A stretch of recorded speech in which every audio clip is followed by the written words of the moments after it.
आज की चर्चा की शुरुआत एक बहुत ही हैरान करने वाली खबर से करते हैं। चीन ने अमेरिका पर यह आरोप लगाया है कि उसने चीन के लगभग 15 अरब डॉलर के बिटकॉइन चुरा लिए हैं। सुनने में किसी जासूसी फिल्म की कहानी जैसी लगती है ना? बिल्कुल। और आज हम इसी कहानी की तह तक जाएंगे। हमारे पास जो स्रोत हैं वो एक इंटरनेशनल डिजिटल चोरी की कहानी बताते हैं। इसमें हैकिंग है, जासूसी है और दो ग्लोबल सुपर पावर्स के बीच का एक हाईटेक तनाव भी है। और सबसे बड़ा सवाल तो यही है कि जो चीन पूरी दुनिया पर निगरानी रखने के लिए जाना जाता है, वो खुद इतनी बड़ी चोरी का शिकार कैसे हो गया? और इसमें अमेरिका का क्या रोल है? चलिए इसे समझते हैं। तो कहानी शुरू होती है साल 2020 में। चीन की एक बहुत बड़ी कंपनी थी लूबियन। ये एक बिटकॉइन माइनिंग पूल थी। हाँ, और पूल का मतलब समझना यहाँ बहुत जरूरी है। ये कोई एक मालिक की कंपनी नहीं है। पूल का मतलब है कि हजारों लाखों छोटे छोटे माइनर्स अपनी कंप्यूटिंग पावर एक साथ जोड़ देते हैं। अच्छा। तो जब भी कोई बिटकॉइन माइन होता है, उसका जो इनाम है वो इन सब लोग थे। वो किसी एक के नहीं बल्कि हजारों गुमनाम लोगों के थे। समझ गई। तो 2020 में इस पूल के साथ हुआ क्या? एक हैकर ने लूबियन से 12,27,000 से ज्यादा बिटकॉइन चुरा लिए। लेकिन लूबियन ने ये बात किसी को नहीं बताई। उन्हें डर था कि खबर बाहर आते ही पैनिक हो जाएगा। बिल्कुल। बाजार गिर जाता, लोग अपना पैसा निकालने लगते और उनका पूरा बिजनेस ही खत्म हो जाता। तो इसका मतलब कंपनी को भी पता था, हैकर को भी पता था, लेकिन दोनों चुप थे। हाँ, एक अजीब सी सिचुएशन थी। हैकर बिटकॉइन इस्तेमाल नहीं कर सकता था क्योंकि वो पकड़ा जाता, सब देख रहे होते। और कंपनी वो शोर नहीं मचा सकती थी। एक तरह से ये एक डिजिटल मैक्सिकन स्टैंड ऑफ जैसा था। तो ये राज 5 साल तक दबा रहा। कमाल है।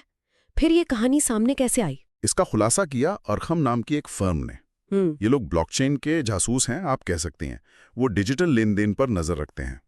उन्होंने ही 2025 में बताया कि लूबियन के अकाउंट्स तो 2020 से ही कॉम्प्रोमाइज थे।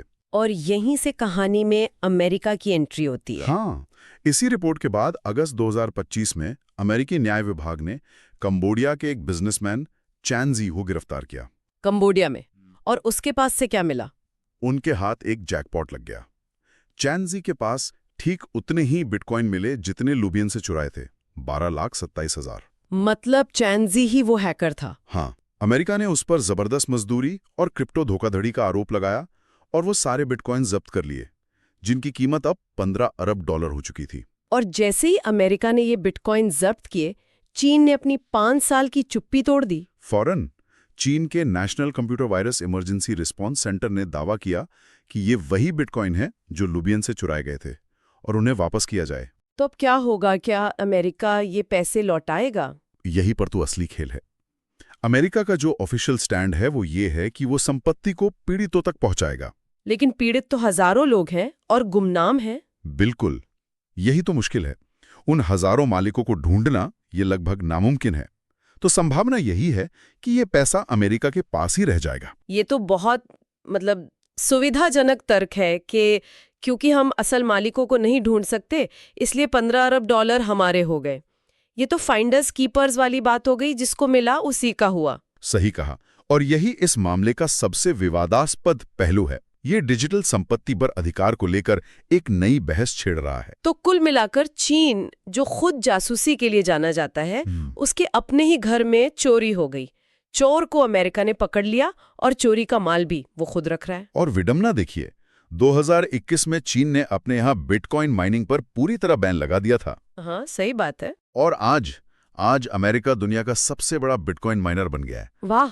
मतलब जिस टेक्नोलॉजी को चीन ने बाहर निकाला, अमेरिका उसी का बादशाह बन बैठा और अब चीन की ही डिजिटल दौलत पर कब्जा कर रहा है। ये घटना ये डिजिटल संपत्ति के भविष्य पर एक बहुत बड़ा सवाल खड़ा करती है। अगर किसी एक देश की डिजिटल संपत्ति को कोई दूसरा देश इस तरह जब्त कर सकता है, तो फिर इस